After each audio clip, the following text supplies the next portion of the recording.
Alright guys, pictures up. Pictures up. Pictures up. Let's roll sound. Rolling. Rolling. Sound speeds. Camera speeds. 2. Awesome. Take 2. Mark. Set. And action.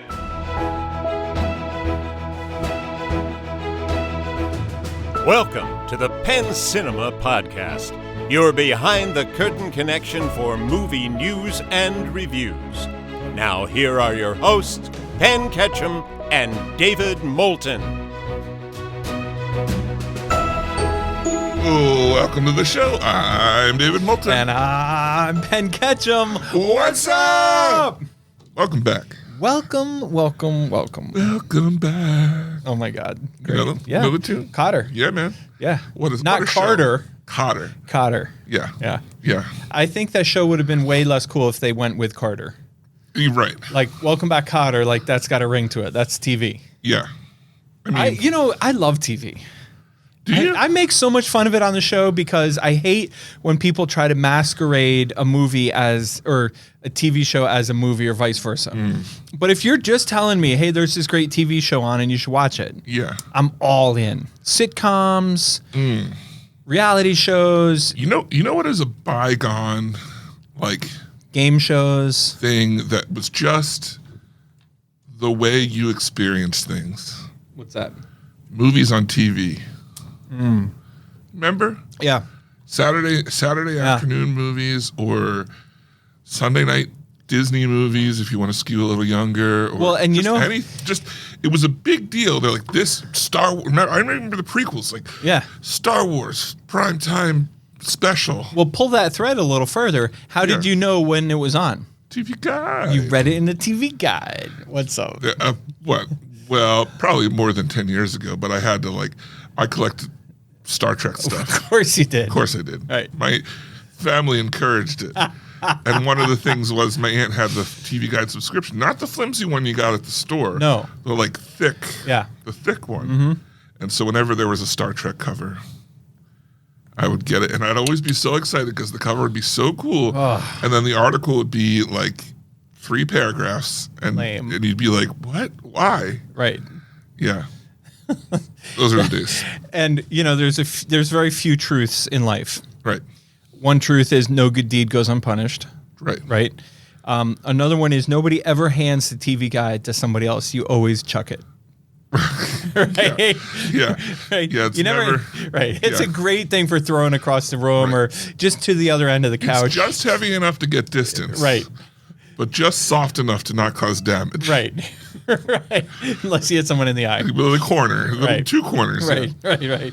So anyway, you know what I watched on TV the other night? What was that? So we mentioned sitcoms, dramas, reality shows, game shows, and award shows? Award shows. Now, did you watch this award show? I have to say, because in years past, we have, I think not just me. I'm saying yes without knowing what you're saying, but I think I know what you're going to say. We have poo-pooed. Right. We've been anti-Oscars and poo-pooed it, and I stand by that position. But I did watch the show this year from start to finish. Wow. And I thoroughly enjoyed it. I considered it because of the Conan. Conan, yeah. But did you watch it? Do you have television? I did not watch it on Hulu, so I watched it on YouTube TV, so I got to watch the whole thing. I heard about the drama. I probably would have wound up watching it on Hulu since I don't have broadcast television. The loaf of Yof. And I would have been cranky pants. So you didn't watch it? No. But if I would have invested that time and then missed out on some. Well, do you want me to review my position on it and then we'll talk about the movies and their awards? Yeah, what's your... A. B. I thought Conan O'Brien was amazing. Not whatever, just I thought he was great. Okay. I thought he really walked a good balance of being entertaining and, et cetera. B, Honora, big winner. I know we're going to talk about the movies, but you could sense. I even said to Amy early in the broadcast, I was like, "Oh my God, Wicked is getting snubbed. Honora's cleaning up," and that's exactly what happened. And then there were some actors and actresses who I liked more afterwards. Zendaya, I loved her acceptance speech. She was crying when she got her award. Am I saying that? Am I thinking of the right person? Zoe Saldana? Zoe Saldana. Sorry. I got the Z's mixed up. Yeah. Zoe, big time. Zoe Saldana. I liked her a lot. Her acceptance speech was very moving. Although I did not like Emilia Perez because that was a movie that was released in like 12 theaters around the world and then on TV and qualified for the Oscars and won some awards, which I didn't think they should have. But I was really ready to hate on her. And then she gave that beautiful acceptance speech, and I thought she was great. Can we talk about something? Just aside. A little out of the way. Yeah. I saw your letterbox. Oh, which one? Just your history. Okay. And the comment was that you liked a movie on it. Oh, did I call the wrong actor? And I was like, oh, okay. Well, yeah, he likes everything that he reviews right after he sees it. And sure enough, every one of your reviews is top marks. Every single one. And I was like, he should not be allowed to review it on Letterboxd until after he's seen another movie. No, see, the big problem with that theory, I appreciate the sentiment, but the problem with that idea is that by the time I see another movie, I will forget, first of all, that I've seen that first movie. And second of all, what I thought about it. I was like, no, this is about right. Oh my God. Yeah. Oh, so now what? I got to start like throwing sandbagging my reviews. A real critic like us. How come I don't know what you watched on Letterboxd? Because I don't have a letterbox. Well, then how the hell are you looking at my Letterboxd? Because I have a podcast where I review movies every week. And what does that have to do with Letterboxd? Okay. I saw it because I was talking to someone who asked me if I'd seen a movie. Right. If that's what we were reviewing. And I said, no, but you had said you wanted to see it and I did too. Right. And they said, well, I saw Pen Salt, so I thought it was what you were going to say. Right. And then they said, he gave it 4 or 5 stars or whatever. And I said, oh, okay. And then they said, but all of his reviews are 4 or 5 stars. And then they pulled the app up and I looked and I said, well, that's about right. He just saw the movie. Whatever he's most recently seen is the best movie he's ever seen. Hence our rating system. It's true. Now, I'm trying to look because the last time I was like really in the thing. Oh, yeah, here it is. I am following 3 people. Okay. And I have 5 people following me. Well, I mean, you have to figure out which of your 5 followers I talk to. Well, and two of my 5 followers are my own children. Okay, all right. And of those, I only have. Oh, I guess I have to approve them. I have 3 of them have green check marks, and 2 of them have grayed out. Oh, it's not. They're following me, but now I'm being invited to follow them. So I'm going to go ahead and do that. I'm following them, but I don't know. I mean, Yeah. I don't know. It was Goonies. It's no, I know. As soon as yeah, of course, because I know he's only, big on only 5 people. Right. It's probably not too difficult to figure out. Right. Yeah. So here's my. Yeah, they're all. No. So here's one. Oh wait, I didn't. That's not my review. That's somebody else's review. I was going to say here's one where I only gave it 3 stars, but it was. Wait, maybe I did watch it. Yeah, I did watch it. It was on TV though. That's why it threw me for a loop. Okay. But this is the beauty. Like. Honestly, this is the beauty of Letterboxd because I can now right here scroll through all the movies that I saw, and here's Joker, Folie à Deux, 5 stars, Substance 4 stars, Wild Robot 5 stars, Small Things 5 stars, We Live in Time 4, Wicked 5, Companion 4, Nosferatu 4, Brutalist 5, Last Breath 5, Riff Raff 4. See? So how do I break out of that? You have to either choose to be more critical. Right. Right? Ooh, 2, give yourself some time. Yeah. And see another movie first. And forget. No, but that second option you gave me is just a way to become more critical. Or third one is start seeing more movies outside of your wheelbox. Whoa. My wheelhouse? Wheelhouse. I don't like box. I don't know if I like. Think outside the Your house. soap house, your wheelbox. Right. All right. I think I'm just going to be me. I think I'm just going to be an enthusiastic moviegoer who appreciates all the time and energy that these creative people are putting in, pouring their life work. Right. In some cases, this is the highlight of their entire life. Right. It's not. I'm going to respect that and appreciate it and give it 4 damn stars. It's not hard to see why it's hard to come up with to stick with the top 10 at the end of the year. These are my top 10 plus 10 for the year. Oh my God! All right. Let's get into Oscars. Wait, I want to make one final comment because this was my lead. This was my lead story. We got off the wrong foot because I forgot the name of Zoe Sandala. Right. Sandalbox. The biggest takeaway for me from the Oscars was my dislike of Adrian Brody. Oh, you don't like it? I thought I did, but then he gave that speech that was incredibly arrogant and self-congratulating. And then, like, they started the music because he was going at the beginning of his speech. It was really cool, and he was talking about like he was giving like a heartfelt speech, and then he started like thanking these, that, and the other people, and that was fine. And then they started playing the music. And he was like, no, you stop playing the music. This is not my first rodeo. I've done this before. Stop. I'll wrap it up, when I'm ready to wrap it up. But it's not like he was the reason why I took offense is because they had played off so many other people who just didn't happen to get Best Actor award, but their award was every bit as important as Best Actor. And what, you're above that? You can't, everybody else has to play by the music, but you don't. And then the thing that I found so insulting about it is, okay, so he got the music to stop and then used his time to say, okay, now, well, listen, I think I forgot to thank David.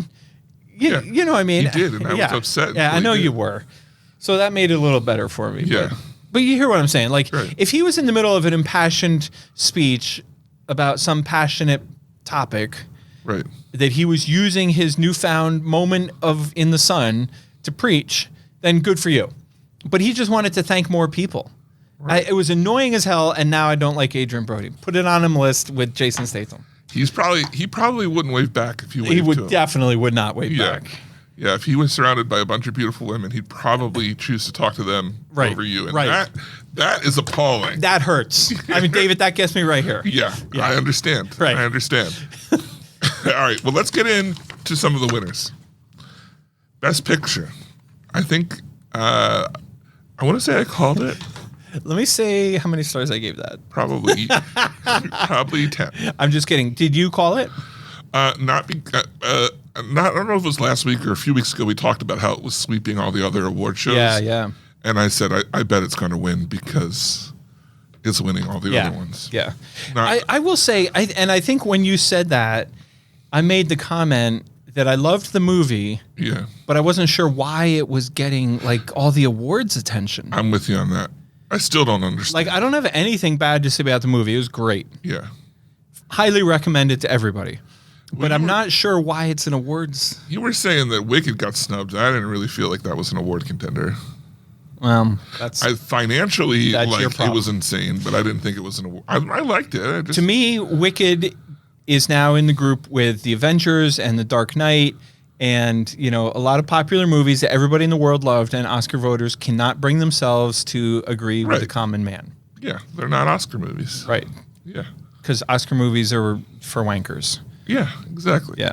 Speaking of which, actor in a leading role, Adrian Brody, for The Brutalist. Actress in a leading role was Mickey Madison.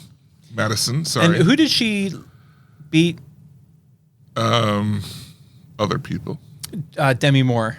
Yes. I think a lot of people thought Demi Moore was going to get it. And also, I thought Cynthia Erivo should have gotten it for Wicked. Disagree. Okay. Disagree. But I don't know that she was necessarily better either.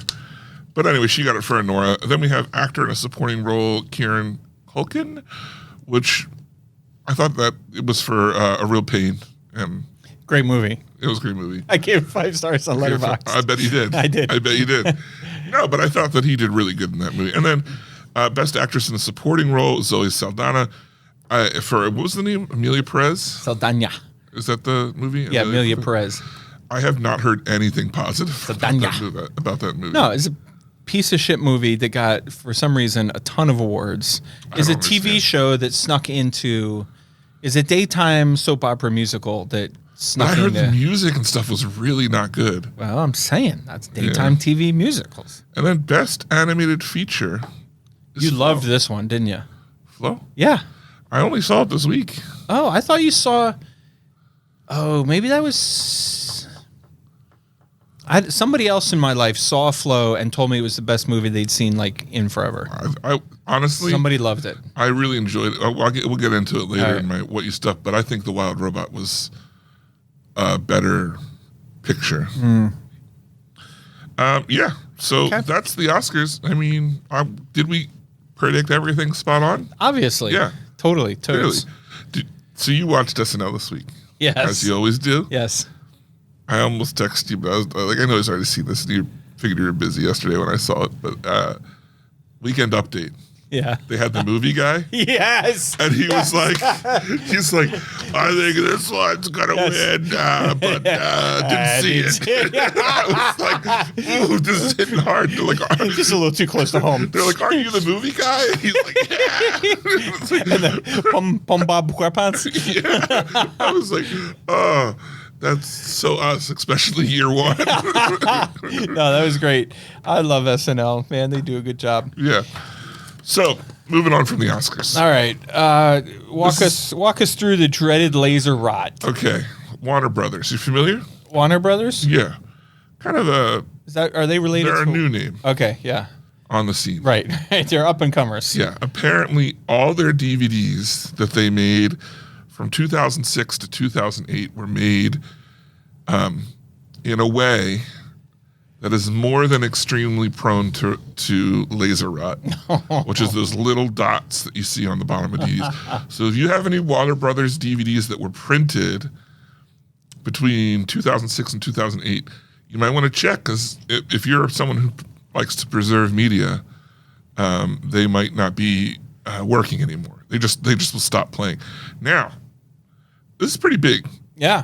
Like, we laugh, but They're I mean, that's Harry Potter, that's Dark Knight, that's right. But you think about, like, well, it's a lot of popular stuff, and it's a lot of they printed a lot when DVDs were big. They printed a lot of the classics, and there's no other way to see it. Like, they're not on. It's very difficult to find them on streaming and stuff. Now, the positive side to this is if you contact Warner Brothers customer service and you have DVDs, apparently they are replacing anything that is in current print that has this rot.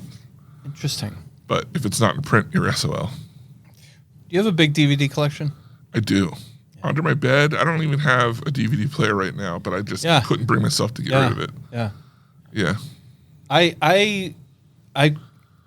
My collection was out of control, Yeah. and a lot of them are here in the theater, Oh. but I get rid of a lot of them to like Goodwill or something just to get them out of the damn house. But so now I have what I would refer to as a reasonable collection Yeah. of my favorites, Amy's favorites, the kids' favorites, Aquamarine and whatnot, Soul Surfer, Right. Shrek. Yeah. But with all Four, that being Shrek said, 4. right? Yeah. With all that being said, what in the world am I doing? I don't have a DVD. Like, why am I hanging on to these? I've thought about playing through some, but then, like, I look back on some of the ones that were like, when I put my DVDs in their protective DVD bags. Yeah. Not individual, but like storage bags. There were I was going through and getting rid of stuff. And right. And Okay. there were things that I was like, oh man, I can never see myself parting with this. And like a huge chunk, like the Marvel movies and how awesome that first like the up until Endgame was just meant so much. Yeah. And now I think about it and I'm like, I don't need those. Dude, Like Marvel feels so played out. Like I have no desire to watch. remember the year? God, that was a fun year. Remember the year, the big bet we had, the For the debate, Endgame? Yeah. Endgame versus Star Wars. Oh my God. That was so much fun. Could you imagine having both of those in 1 year? That's and we crazy. lived it. Yeah. How lucky are we? Super lucky. Oh my God. Yeah. All right. Well, speaking of luck, Yeah. Narnia is getting an IMAX release. No, this wasn't supposed to be. This is like something people really want us to talk about. Oh, Roger Yeah. that. Talk to me. Okay. So I've no idea. apparently it's not on your radar. Not at all. So it's supposedly been reported to be a big thing with theater owners because Netflix is making a Narnia movie, and Netflix is making a deal direct with IMAX Okay. to show the Netflix movie in IMAX, and IMAX is forcing theaters to show it. What do you mean forcing? Why wouldn't we want to show it? Well, there's apparently theaters are because I think it comes out around Mission Impossible or something, or Well, then that's okay. it comes out around other big movies, and they have to show. Well, I say they have to from the way the article put it, is they're being forced to play this because IMAX has made the contract for it, not the theater. I think that's a little bit of bullshit in terms of like the press over dramatizing a situation. But I'll respond to my take on that. Right. My take on that is that theater. But you're not allowed to show it in regular theaters. Right. Understood. Yeah, okay. I hear what you're saying. Yeah.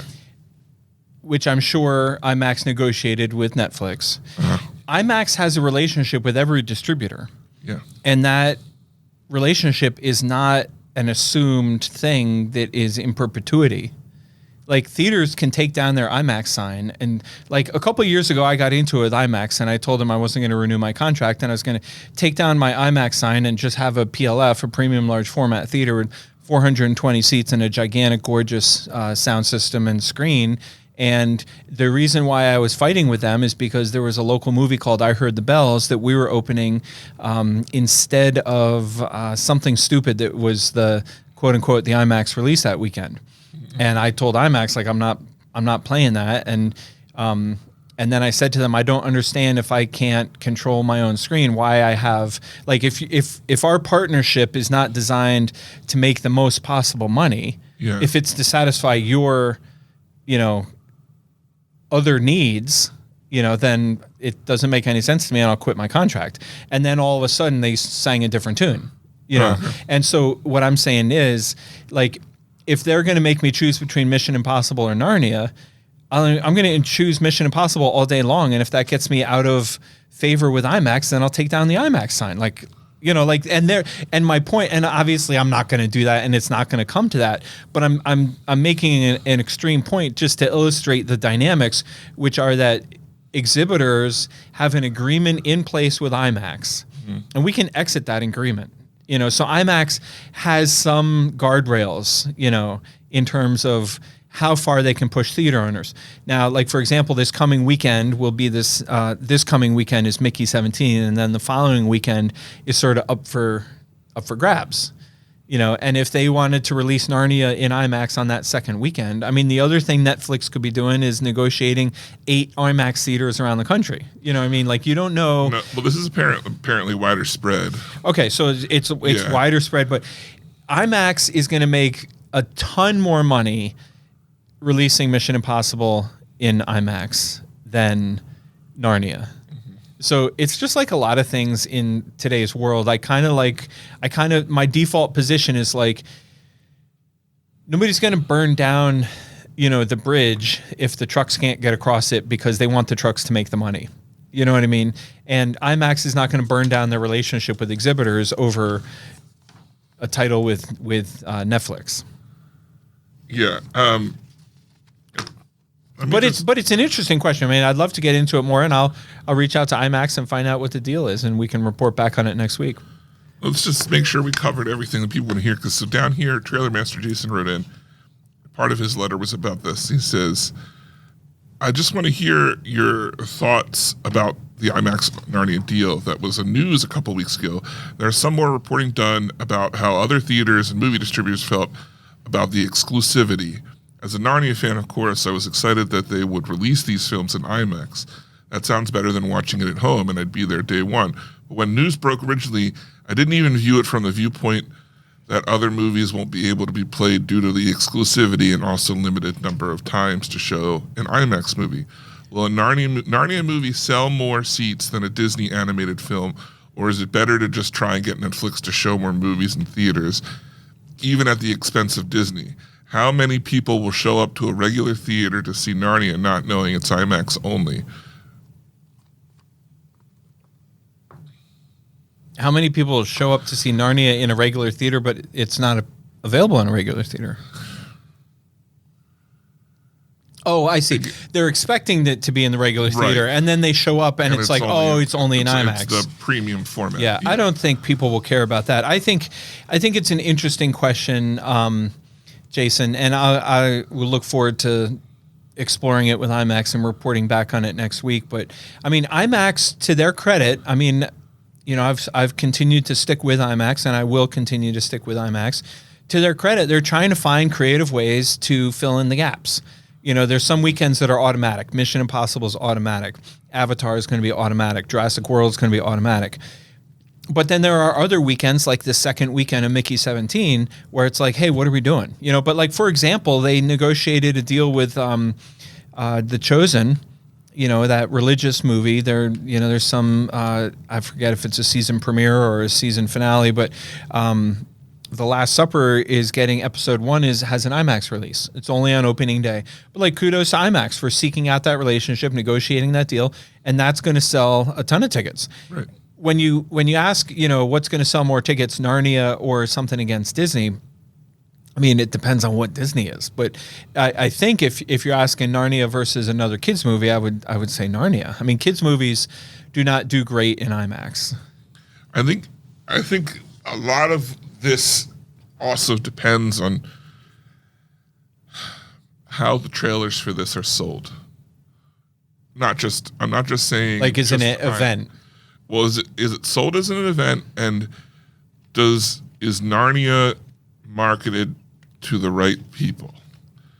Because if it's just put out, basically what I'm saying is, are they going to be able to get the religious crowd?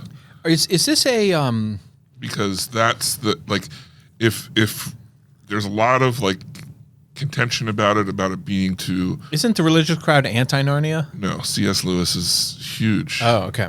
For religious writing. He's very big. Yeah. Yeah. But it all just depends on if it's like, you know, how rumor stuff, if it's too wokeified or something stupid like that, like, you know, whatever kind of lingo you want to call, whatever the trigger word is, like, it just depends on how this movie pans out, I think. Yeah. So. Yeah, I mean, that'd be interesting. So you're telling me this is not a re-release, this is a reboot. This is Greta Gerwig. This is Greta Gerwig. Yeah. I mean, who do we trust more than Greta Gerwig? Not very many people. Right. Yeah. But at the same time, I'm trying not to be sound too, but those people aren't the ones that necessarily are going to want to go to the movie. Like, Narnia was big home video. You know what I mean? I tell you, the religious crowd is coming out. Well, yeah. They are coming out. We are still showing Brave the Dark. We're showing The Chosen. We're showing, even like Angel Studios has a movie that is not overtly religious, but a great, powerful movie called Rule Breakers, which opens on Friday. And I have I got 50 cents. It says this might outgross Mickey 17 in Lidditz. Wow. I mean, our pre-sales for Rule Breakers are through the roof. And I think that the religious community is really noticing and voting with their dollars that there are movies here for them. You know what I mean? And they don't have to compromise their values, what's important to them, what they want to see reflected in themselves on the screen. And I do think that if Narnia has, if Greta does a good job with, you know, being true to C.S. Lewis's, you know, faith, then they'll come out for it. Now, I don't know. You know, the last thing she's known for big time is Barbie. Right. So maybe that's not from a religious person's point of view, but, you know, so when you're marketing to the public, you say from the, you know, writer of Barbie. When you're marketing to the faith crowd, you say from C.S. Lewis. You're right. You know? Yeah, exactly. But exactly. yeah, I mean, it's a really interesting. I don't know how that's not on my radar, but I'll look forward to digging into it, and we'll get back to it next week. Speaking of IMAX, and I'm just checking here. I don't have an update, but I'm looking to book my first ever Chinese film. Really? Yep, called Ne Zha 2. What's it about? I have no idea, but it's a wildly popular sequel that is available in IMAX on March 14th, and my dear friend who owns Mojo's Asian Cuisine, one of on the short list of my favorite restaurants. Yeah. I go to Mojo's, I pick up my dinner, and she says to me, "Are you playing Neza 2. And I'm like, I have no idea. What are you talking about, Neza 2? And she pulls it up on her phone and shows me. And she says, my kids really want to see it, but they want to see it in 3D. Are you going to get it in 3D? And I was thinking to myself, like, man, I don't even know if I'm going to get this thing. Yeah. And I make a mental note. So I look into it, and it turns out it's getting released in IMAX. Wow. So I reached out to IMAX, and I was like, I want to play this. Put me in touch with the studio. They did put me in touch with the studio, and I'm just waiting on confirmation back. But I'm pretty excited to play my first ever Chinese movie. That's awesome. Yeah.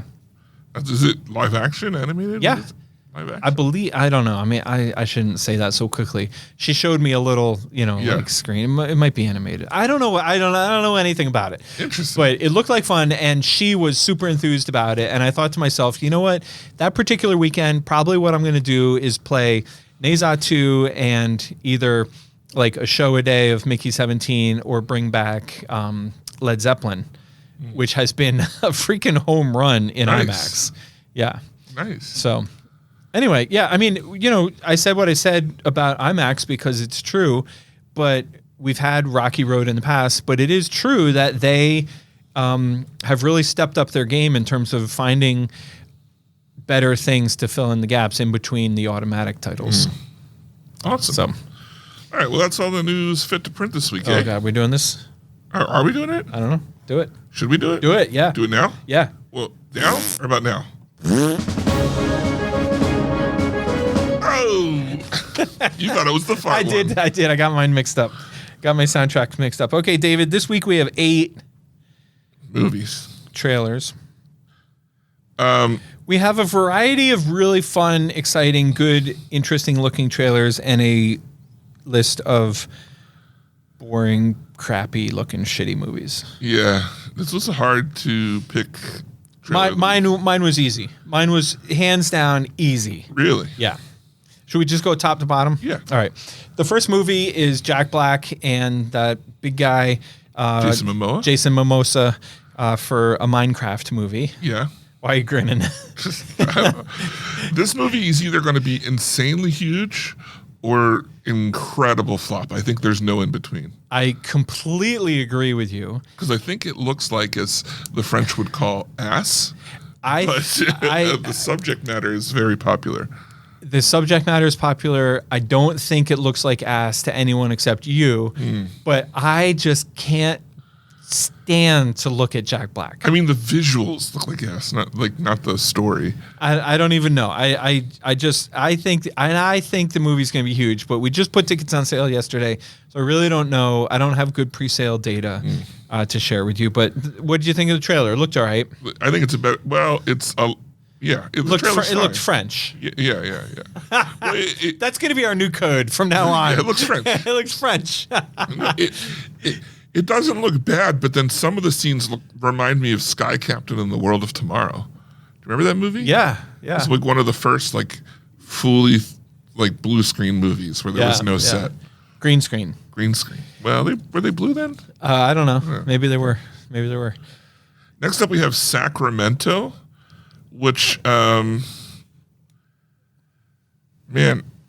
I can't even. This is my trailer of the week.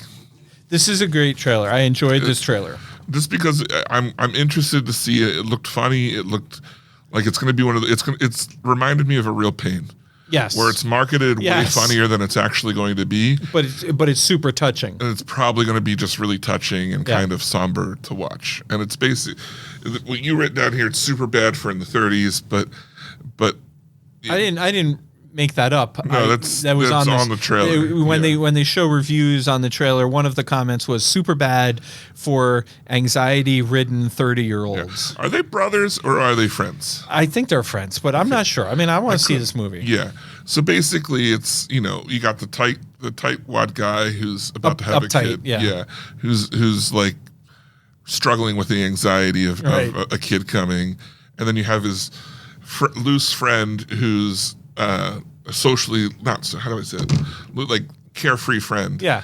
Who's feeling neglected because his other friend is so family focused now. Right. And just them trying to connect. And I think it looks like one of those movies I'll watch and be like, whew, that was heavy. I'm glad I watched it, but I won't watch it again. I think your comparison to A Real Pain is spot on. Yeah, and also Kristen Stewart seems to have a small role as the pregnant wife, and she looks amazing. Yeah. I mean, it's fun to see her playing a role she doesn't usually play. Yeah. You know what I mean? She's not trying to be the hero or anything else. She just, my favorite part is, she whispers to her unborn baby, she says, "We get to do whatever we want." Yeah. Daddy's away, we get to do whatever we want. Sacramento looks good. Michael Cera stars. Yeah. That's not my trailer of the week, but I thoroughly enjoyed that trailer. Next up, we have Death of a Unicorn, trailer number 2, which opens at the end of this month. I'm very excited for this movie, but I think this trailer did not do the movie justice like the first one did. The first trailer made me want to see the movie. The second trailer made me question whether or not I wanted to see the movie. Yeah. So therefore, I think it's a bad trailer, but I'm still excited for the movie. I don't know. It makes me question which one to believe. I know. Is this going to be hokey or is it going to be funny? I'm so nervous. Yeah. I had it in Theater 3 and I moved it to Theater 2 after this trailer. Really? Yeah. Wow. I mean, that's not a huge jump, but it just tells you. I was like, oh, okay. Yeah. Next up, we have another entry into the Recageissance. Thank God. It's the Surfer. Thank Cage. Yeah. Thank Cage indeed. Thank Cage. Yeah. Now here we've got good old Nikolai Cage. You sound like a National Geographic guy now. Here we have. We have a Nick Cage in his natural beach life habitat. In Down Under. He's in Australia, and he's like, yo. I grew up here, and then I don't have an accent. Right. And then now I'm back with my kid. And I'm a redhead? Who somehow also has a full accent, but I don't have an accent. Right. And the natives are like, natives only. And he's like, I live here, and I grew up here. I'm a native. And they're like, no, you aren't. And then he's like, that's my surfboard. Yeah. I think this looks like one of those movies that's going to be full of questioning what's real and what's not. 100% chance that I do not see this movie. I have 2 things to say about it. First of all, I felt as though it was French. Yeah. Wink. Wink, wink. Oui, oui, oui, oui, wink, wink. French. I thought it was French, but what was most interesting to me about this is the opening header of the trailer said from Lionsgate and Roadside Attractions. So I'm really interested to see who's going to call me to book this movie, and that's an interesting part. I've never seen. I'm not aware of Lionsgate and Roadside working together in years past, so I'll be curious to see. I think they're together on Mob Carpets too, aren't they? Are they? I think so. Wow. Okay, next up after The Surfer, we have Shrek 5. Whew. This was a teaser trailer, so I feel like we don't really even need to talk about it. But it's a teaser trailer for Shrek 5, which opens Christmas, not of this year, but of 2026. Right. And David, I know you make fun of me for not being able to remember things, but how would you know? It's not like you could remember if I did. I can't remember. I pick up that sense. That's brutal. That's what you call stopping a guy in his tracks. Yeah, exactly. I got nothing. Maybe I do. I got nothing. You wouldn't know. You're not a reliable source. All right. Well, assuming maybe for the benefit of the conversation that you make fun of me for not remembering things, would be a first. Would you be impressed to know that I remember Shrek 4, which was called Shrek Forever After? I would, because you read about it before we started the show. Call him out. Tell me more about Shrek 4 that ran for 93 minutes, as you said earlier. I don't want to. I know. I don't want to. It's been how many years? 2010, right? It will be 16 years between Shrek movies. Whoosh. Wow. Whooshki. What movie is that from? I don't know. But you know what? I thought it was funny that they leaned into the Shrek memes. They leaned into the Shrek memes, and what was most impressive to me about this teaser trailer, I can't believe you threw me under the bus like that. Don't worry, you won't remember it. What was most impressive to me about this teaser trailer was that they reunited the whole cast. Yeah. and added Zendaya, which is why I had her on my brain when I tried to say Zoe Saldana. Saldana. A big thing of this trailer is they're like, and Zendaya, whoa. Yeah. But I'm like, is that really whoa? Like, I get that she's a big actor. It's not, I'm not huge. She's huge, right? But then it's like, so are the other people. Right. Like, yeah. Like, you know, it's not like this people, oh, and you would have never thought. Like, there's nothing in my mind that thinks it's weird that she's in this movie. Like, it feels extremely natural to have someone of her caliber in Shrek 5. Maybe they thought they were being funny, David. First off, I'll decide who's funny. There's been a lot of backlash on the way that Shrek looks. And basically, it's been 16 years, and computer animation has gotten a lot better, so get over it. Get over it. I wouldn't even have noticed if the internet wouldn't have been up in arms about it. That's why I hate the internet. Yeah. Yeah. Next up, we have The Assessment. Which I could not finish watching because it was so annoying. Do you know the premise? Yeah, the premise is this couple wants to have a baby or something. To have a baby. And a baby. The baby. Have a baby. Got to have the baby. Which is funny that you would have that accent because this trailer also looked French. Yeah, that's right. The right? baby. Yeah, it looks pretty low. They want to have a baby. Have a baby. Have a baby, David. And it's in a society where people can have a baby. David. Because overpopulation, and you have to be approved. You have to be approved by an assessor. And the assessor comes and basically acts like the worst child in the world. And basically comes and has sex with you. No. Well, she's in the bed with them. No, she's not. Dude. She's standing at the door like a kid would stare, and they're... And then later, they show a shot of all three of them laying into... Not necessarily... Well, that's because she's acting like a kid laying in bed with them. Right. That's what I'm saying. Yeah. That's no Not good. having sex. This movie was done. This trailer is done.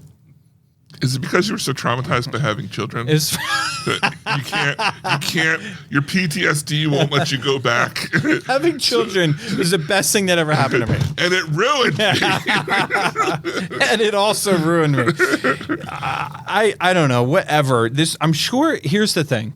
The cast looks great. Looks really well produced. Blah blah blah. Yeah. I'm sure it's deep. I'm sure it's making some incredibly interesting and important statement. Mm-hmm. This movie I can't. Yeah. I just can't. Doesn't look There's good. no way. I will watch The Surfer before I watch this. Wow. Well, speaking of movies that you can't with, I clicked away from Mob Cops trailer. Yeah. I don't even know if I was halfway through. Like, I was just thinking about doing other things. Yeah. And like clicked away. Involuntarily. Yeah, like I was just like, oh yeah, I gotta write this note, and like I clicked a link away, and then I realized, oh, I didn't finish that, and then I decided not to go back. I had a similar experience, except I did it all on purpose. Oh yeah. While I was watching it, I was going, oh, what's the next trailer? Oh, the Penguin Lessons. Okay, type that in, click, switch over to Penguin. Switched over to Penguin Lessons, which looks like a much better movie. So last but not least is my trailer of the week from Sony Pictures Classics. It opens up in April. It has a proper standee in the lobby of Penn Cinema in Lidditz. I had not heard of this movie until today, and then I walk in and it's got a huge standee. Yeah, got a big standee. Yeah. The movie's called The Penguin Lessons. I'm all about it. It stars a guy who you know to look at him, but I don't remember his name, and you probably don't remember it either, but he's like one of these people you've seen him in smaller roles. He looks like Alan Rickman. A little bit. He looks like one of the guys from Monty Python. Yeah.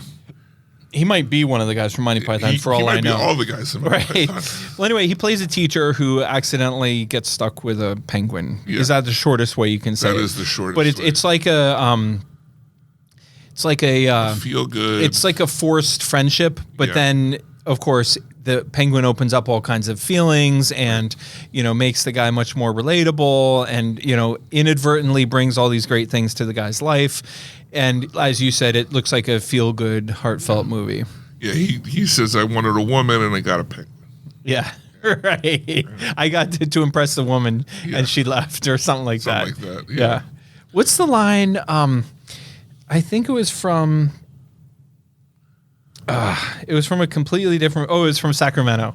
Oh. The line where the two buddies are in the car and the guy goes, you got to remember this, that, and the other thing.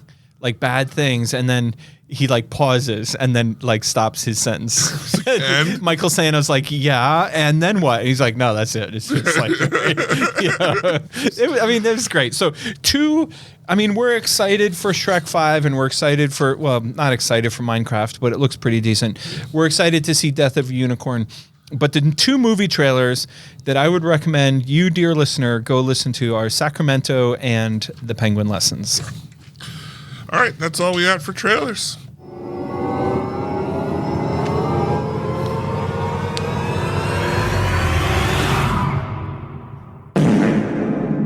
I tried counting. Yeah.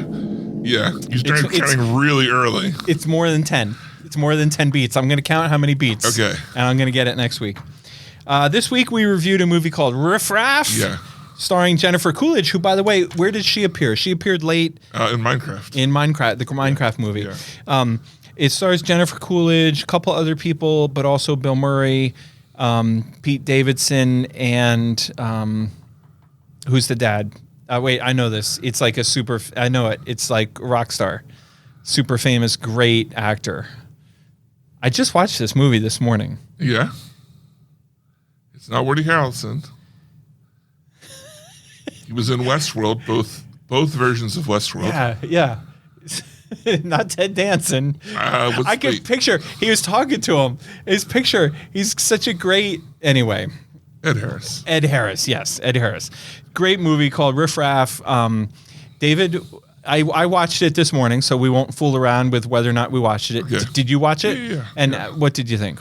I thought it was great. I will say it was way different than what I expected. What did you expect? Well, first off, it was marketed as a Bill Murray movie, right? With Pete Davidson. And then, so it's marketed with them as the 2 big ones, and then all the posters are Jennifer Coolidge? Yeah. And she's not even the main right. person.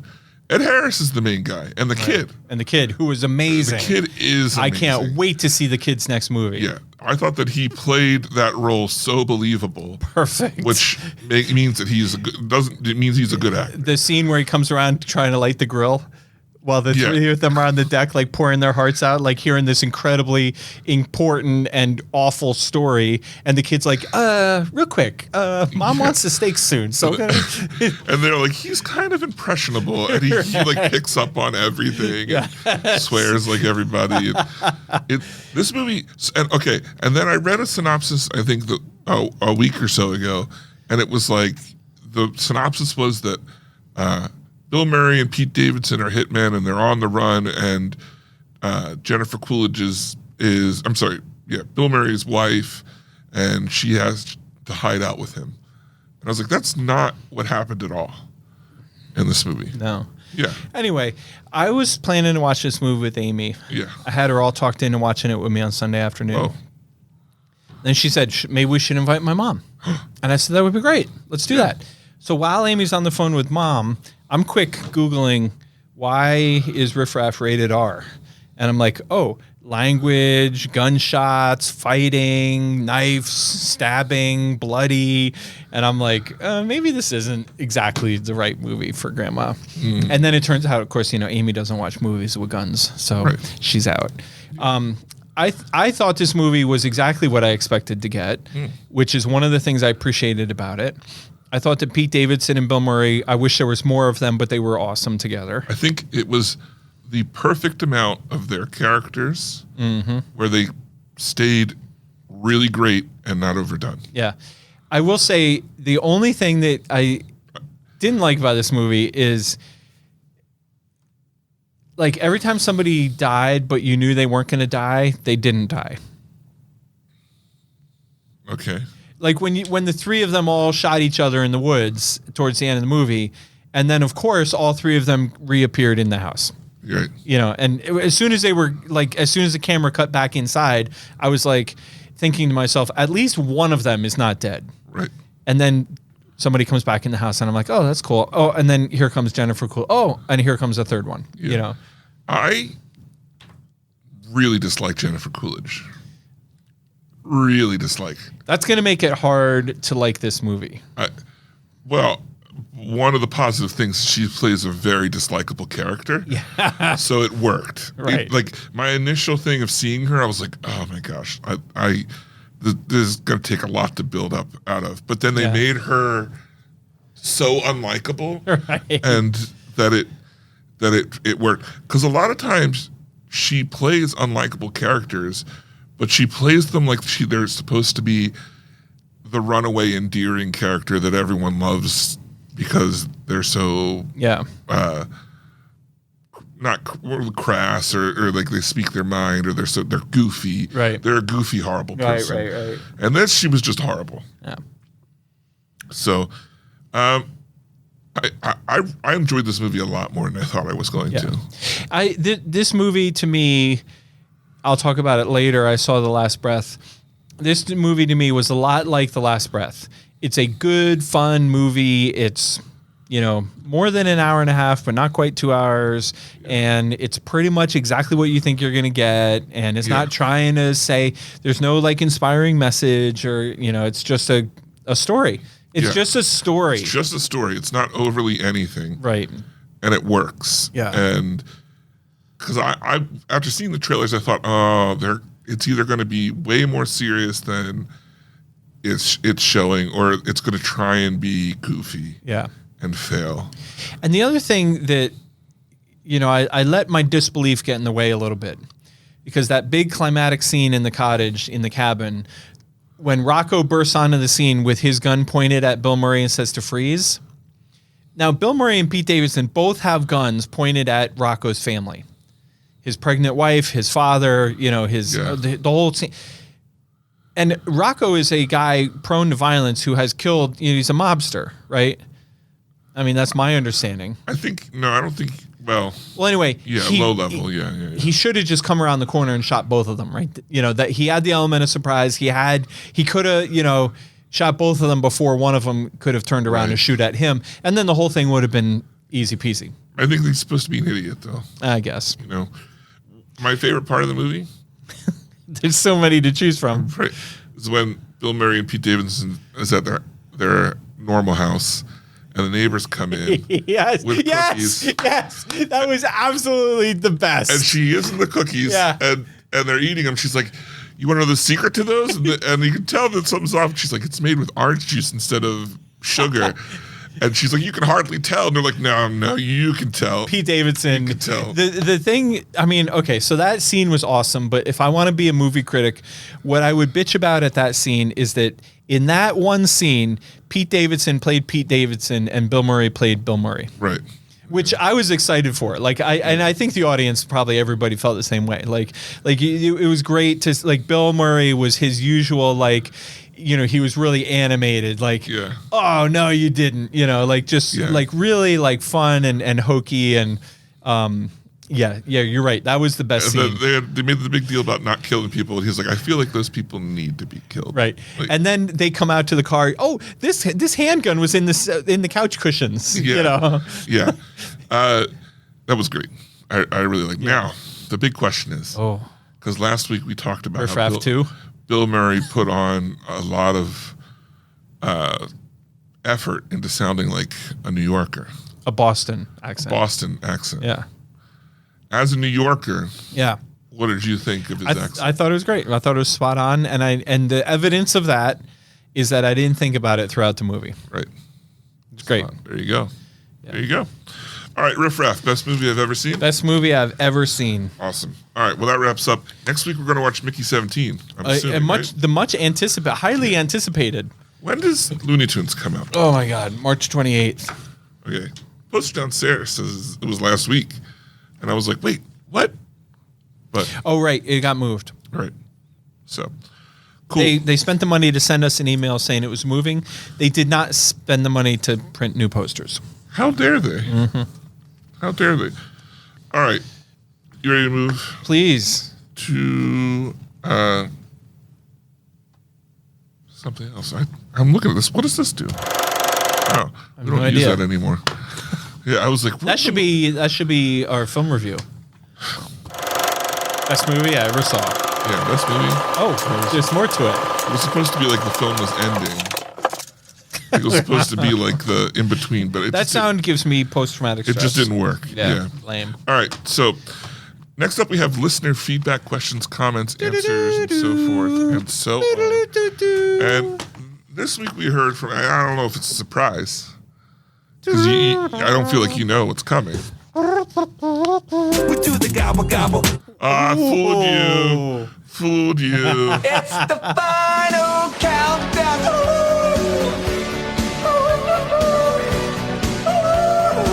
These guys are so good. Final countdown. What, I mean, we couldn't even do better. No. No. So she wrote us a big one, and she said, hey, you know what? Split this up a couple weeks. It's a lot of different things going on. So this is just her first point, because apparently she was away, as we'll get to. She says, because she said she was behind a couple episodes. I guess she was lollygagging around. Fooling around. Just Saving cat lives and dog lives. Going on cruises or visiting Disney. I don't know. Living the life. Honestly. Living the vet life. Yeah. All right. She wants to talk about the F1 movie. Remember that movie? Yeah. It's coming out with Brad Pitt. Yeah. This summer. She says, as a trailer, it was good and would get an average sports dude excited for the film.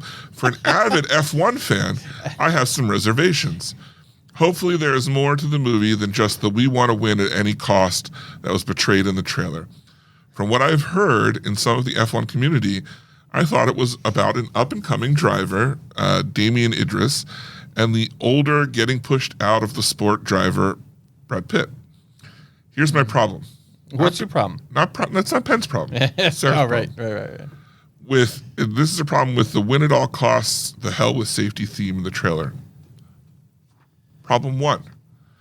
F1 is a very safe sport. They have prided themselves with the safety features in the cars and safety records. For example, the fiery crash that is featured in the trailer was a real crash from a real F1 driver in 2020. The safety features of the car saved the driver's life and he walked away from the scene. It was a horrific crash that was the worst thing I have ever seen in my many years of watching motorsports. Number 2, I'm assuming this trailer is aiming for the U.S. audience with its theme. In NASCAR, rubbing is racing, quote unquote, is an informal motto. Lots of their demographic watch NASCAR for the wrecks. In F1, each car costs tens of millions of dollars, and the driver would be banned from the sport, or at least for adapting a strategy of trying to crash out every car. Part 3, they need a better title. F1 is like calling a football movie NFL. I think we could have put everything she's trying to say is summarized in that sentence. Right.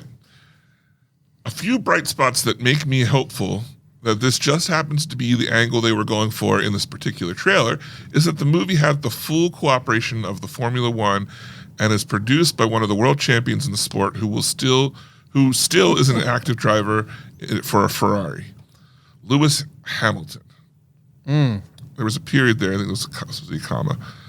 They also filmed the movie during actual races. When I was at the race in Hungary, they had the cars out on the track in between races, and I believe the race in Silverstone, England, they even announced Pitt and Idris as drivers during the official driver's introduction.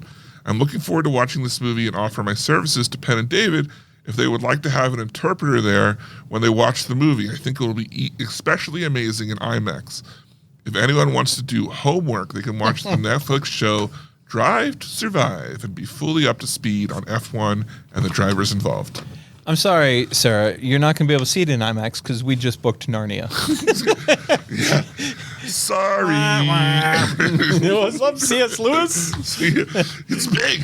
It's Netflix. I think that whole. I mean, that's great. That's a Frodo style note. It is. Well, there's like probably 2 more weeks of stuff. Yeah.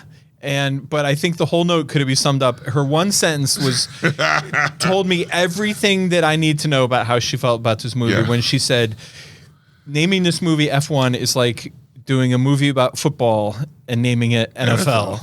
Yeah. So funny. All right. Next up, we have a note from... He's back. He's back. He's back from the grave. You know, this guy, This guy's so legit. Some might even call him too legit to quit. Too legit to quit. This guy's so legit, he doesn't even need a theme song. No. He's not like the Mystery Gobble or Sarah or, these people who they lean on, some Hollywood production value. This guy is no baloney, which is why we call him Tony Baloney. And he writes in a story that is on par with someone we haven't heard from lately, but Connor O'Connor. Yeah. Would write in a story like this. Oh, yeah. This big time. That's why at some points I was like, is it the same person? But we've got the downloads to back it up. Yeah. Connor Okay. Israel. Yeah. So Tony Baloney writes in. I love how it's that's officially his last name. Yeah, right. Like if he walked in, if I saw him in court, I would be like, "Oh, Mr. Baloney, right this way, please." Yeah. Right. Mr. Anthony Baloney. And you must be Mrs. Baloney. Please come on in. Okay, so Tony Baloney writes in and says, "Hey, fellas, awkward silence sucks, so I'm going to just write it out. It took me a while to find your new email address." So there I was, minding my own business in my garage. Unpacking a household is a lot of work and takes time. I pulled my wallet out to give my son money because that's what you gotta do. I mean, that's what you do. That's the PTSD, the trauma comes back when you mentioned that, right? So Tony recently moved. Right. And he's unpacking a household full of work and all this kind of stuff. His kid hits him up, and so Tony pulls out his wallet to give my son money to get us all lunch. During that moment, a yellow Post-it note that had been in my wallet for years must have fallen out onto the ground, and I didn't even notice it. So, as I was considering my life's choices, I knew something was missing. I was feeling less joy and just a little bit more cranky than usual. The latter was confirmed by Mrs. Baloney. She admittedly used more colorful adjectives. I know what some of those are. As I was feeling empty, I looked on the ground, and what did my eyes behold? I have included a photo to help. It was like a scene out of a movie. I was seeing a note I had written to my future self. Then I heard it in my head, Penn and David saying to me, "Listen to the Penn Cinema podcast and tell a friend." And he did include a picture of a old, like you can't make this up. Yeah. This was an old, ratty old stick-it note that had been in his wallet for years. It said, "Listen to the Penn Cinema podcast." I didn't even realize during this terrifying move from Chester County to New Holland that I had stopped listening. My heart skipped a few beats, and like a stranded man in a desert, I needed the water of the Penny Cinema podcast. I grabbed my phone out of my pocket and immediately pressed play. The words and laughter washed over me like a flood. I felt my joy come back. I ran into the house, tripping over the many unpacked boxes, and told my wife what had happened. Joy was indeed back in my life. A divine appreciation was upon my face. Mrs. Baloney rolled her eyes at me and asked me if I had found the plates because my son was on his way back with the pizza. I could eat pizza tonight. In conclusion, listening to the Penn Cinema podcast is not only informative and fun, it is, in fact, medicinal.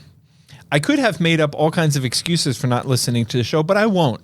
Instead, I will just say I'm quite happy to be back, and that small piece of sadness inside me is now gone.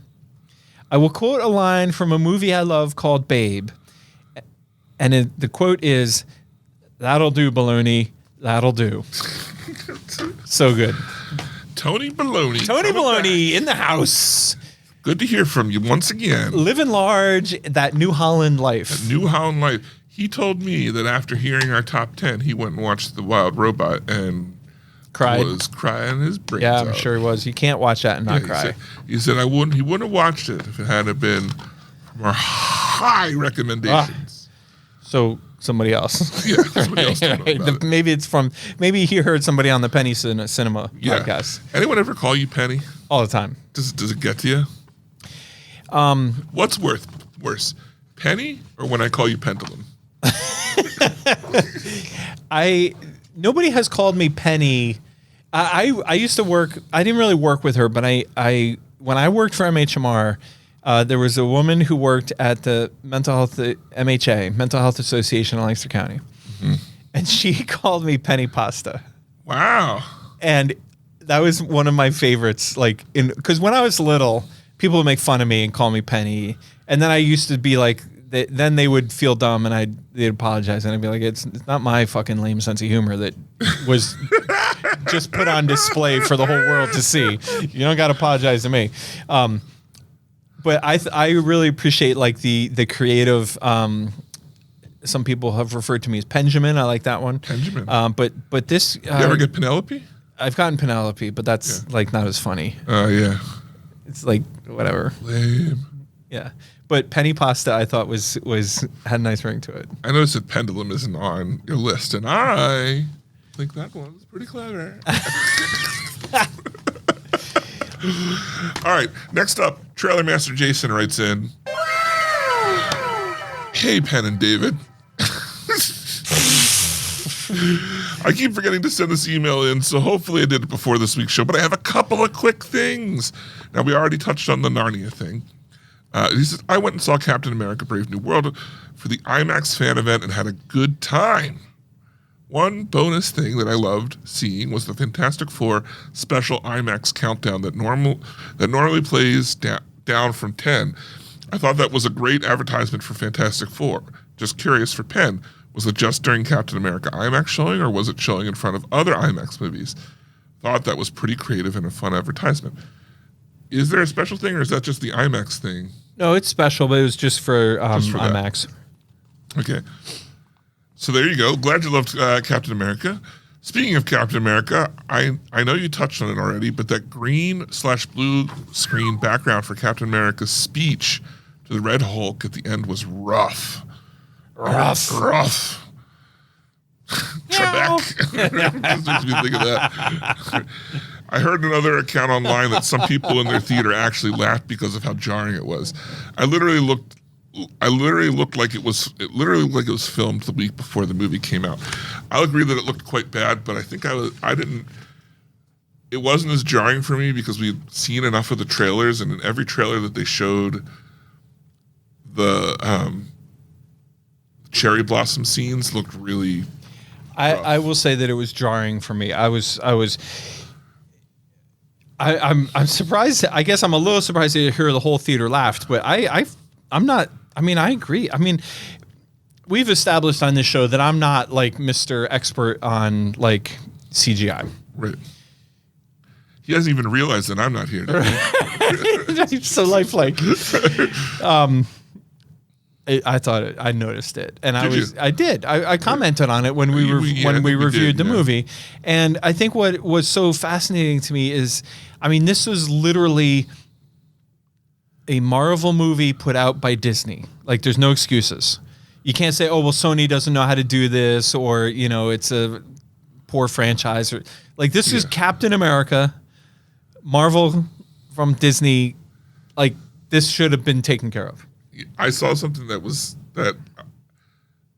shocking, and they were like, Captain America Brave New World is pretty great from when we saw it when it was Captain America Winter Soldier.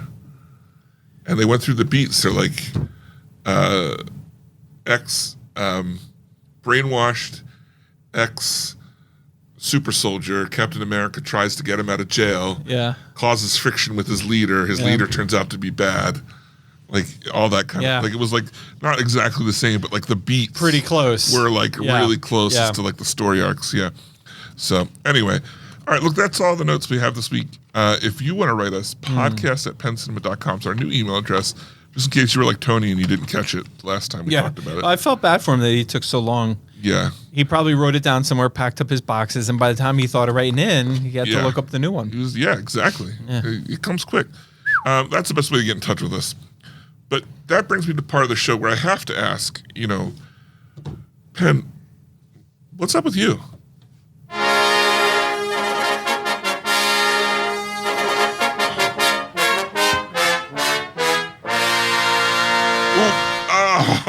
I struggled with the button. You almost didn't get the top button on. I struggled with the button. Yeah. David, let me tell you what's up with me. Yeah, what's up with you? I have concluded season 1 of Paradise. Oh my gosh. And you look like that's not comfortable. It's not at all comfortable. You cannot do it. I can't breathe. Did you ever notice that I'm not a sweater guy? I don't wear sweaters because I don't like You don't like the choke? I don't like getting choked to death. Darth Vader could not have been your father. Right? No, clearly not. There has to be a season 2 of Paradise. Yeah?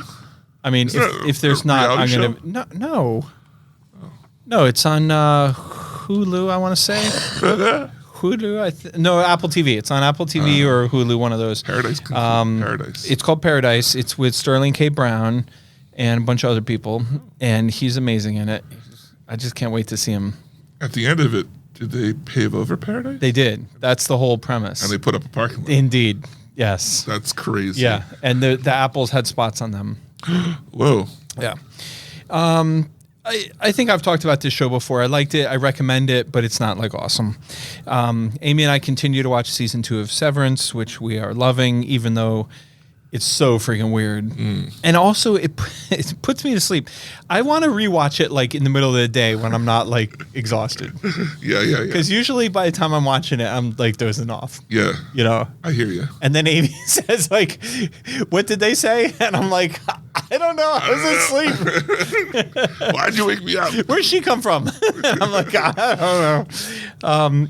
And also, I mentioned in passing, but as you know from my Letterboxd account, I watched Last Breath, starring Woody Harrelson. How was it? It was awesome. Yeah. It was awesome. It's based on a true story, which I did not know. And I was pleased that during the credits they showed The ocean, and they were like, it's real? they showed a lot of footage of the main characters. And it's an incredibly simple storyline. Guy goes underwater to fix a pipe. 3 guys go underwater to fix a pipe. One of them gets stuck down there. Oh, I thought you were going to be like a priest, a rabbi. And a Right. And then, you know, the team has to rescue the guy that gets stuck. And I won't tell you what happens. Wow. But I highly recommend the movie. You highly recommend movie. I highly recommend movie. You said a mouthful there, David. Yeah, but you got it. It's called Last Breath. We're seeing- Still playing clean. Yep. Nice. Yeah, it's doing pretty good. It was towards the top. It didn't unthrone. I mean, Captain America is the #1 movie, but then like Brave the Dark is still like a #2 movie.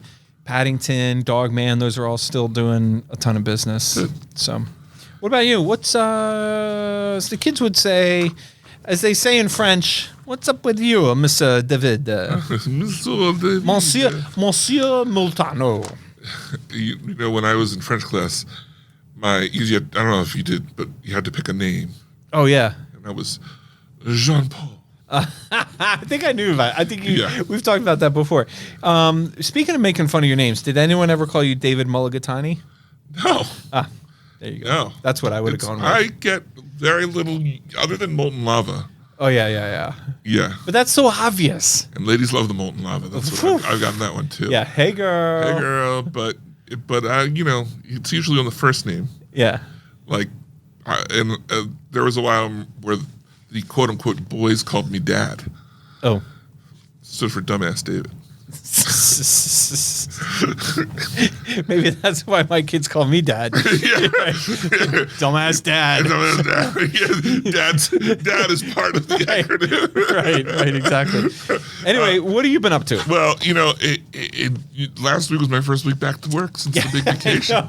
You know, It's good to be back. Did you restock the fridge and everything from your trip? Yeah, I was like, good to be back. Flush, but I didn't. I had just had a relaxing time, so I didn't do a whole lot of stuff. But so I did watch Reacher is back, Invincible is back, still going strong. I don't have much to say other than I'm watching them and they're excellent. But I rented Flow. Okay, okay. Now, yeah, I know. First off, it's not a subscription. I gotcha. That's right? why I drew my gun, but I put it back. Right. And secondly, I don't know if you do this, but I order a lot from Amazon. And you can choose to delay it and get credit. Yeah. So I had you have to use it on digital content. Yeah.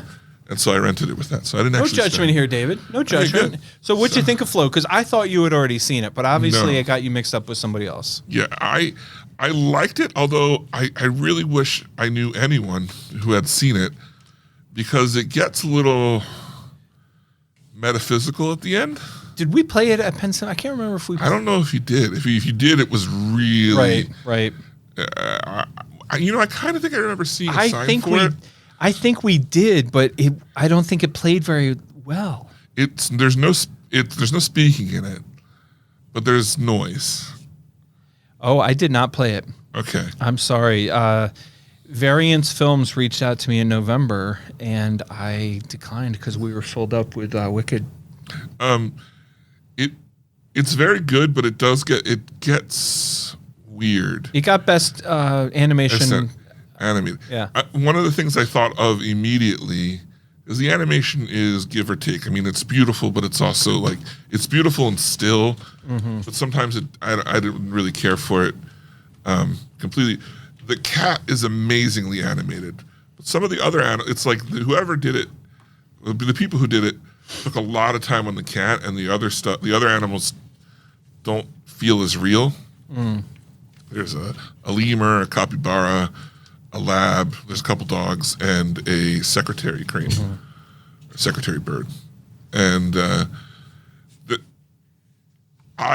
there's a part of it that you're like, what happened? And so I had to go to the internet. That happens to me more than you would think. Yeah, for 2 days afterwards, because I was so confused. You took off 2 days of work after your week's vacation because you had to understand what happened in Flow. Well, I went to the internet and I was like, what happened? And the interpretations are all over the place.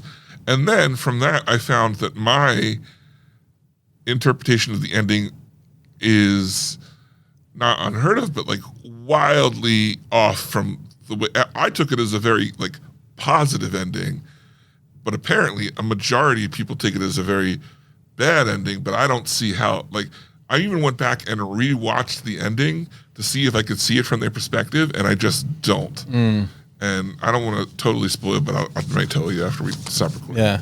But it's so if you like animation, I would say watch it. It's touching. It's a little, I love animals, so I struggle with animals in peril, and there's a lot of like animals in peril. Although there's never a point where they are really harmed. You know what I mean?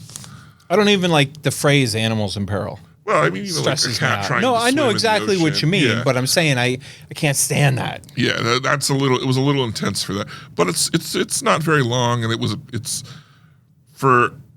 considered an independent film. Now you got my attention. Yeah. You had me at short. I had you at short. I mean, it's like an hour and a half, I think. Yeah, maybe. 93 minutes, give or take. So anyway. Kind of like Shrek 4, 93 minutes. Yeah, exactly. 2010? 2010, if I remember correctly. Yeah, I think. Jerk. It's not fresh information in your brain. You just knew that. All right. Next week, we're going to watch Mickey 17. But look, if you want to be a part of the show, the best way to do that is to email us. Yeah. Podcast@pencinema.com. Right. It's our new email. Yeah, it's exciting. Podcast@pencinema.com. Yeah. If you want to support the show, Penn, though, how would one go about doing that? Well, what's your skill level vis-a-vis paper airplanes? I would say mediocre at best. Could you make a jet like this one? Because what you would want to do is you would want to, but a lot of people would think, oh, he's going to say, listen to the Penn Cinema podcast on the wings. Right. So people, but no, because that's we're better than that. What people do when they find a paper airplane laying around town is they open it up to see what the message is. Oh, really? Yeah. So that's what you want to do. You want to make a paper airplane, make a few. Yeah. They're not just be one in a variety of styles. Right. A variety of games. Variety of styles. Yeah. Are you familiar with that kid? The Never Lava Monster. Yeah. Yeah. I play a variety of games. Never Lava Monster. Perfect. Anyway, so make yourself a variety of paper airplanes. On the inside, before you start making the plane, listen to the Penn Cinema podcast, and then casually, discreetly, even, just wing them, around town. Right. And then someone will find them. Yeah. Nobody will think you're littering because then they'll read it and they'll be like, oh, what a public service. Thank God. Thank God these guys threw those paper airplanes all around. Wow. What if you don't have paper? Well, if you don't have paper, then you just tell a friend. Okay. Tell your friend, hey, how much you enjoyed listening to the Penny Cinema Podcast. Penny Cinema Podcast. All right. Well, once again for the Penny Cinema Podcast, I'm David Moulton. And I'm Ben Ketchum. Take care and party on.